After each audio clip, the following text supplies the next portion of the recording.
দেখেছিস রথটা?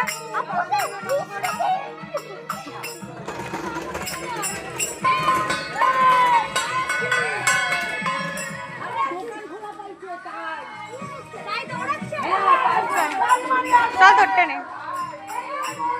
দেখেছিস জগন্নাথের গেঞ্জি পরেছে, দেখেছিস গেঞ্জি? জগন্নাথের গেঞ্জি মানে? গেঞ্জির সামনে জগন্নাথের ছবি দেওয়া, দেখিসনি? আচ্ছা চল এবার চলো বড় রথটা চালাই। চলো চলো মানে বড় রথটা আমাদের বড় রথ। চলো। চালাবে না? তা চলো, দাঁড়িয়ে আছো কেন?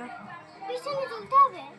ওইদিকে চলতে হবে। না আমরা ওইদিকে যাবো, ওইদিকে আরো আমরা মন্দিরের দিকে যাবো, চলো চলো।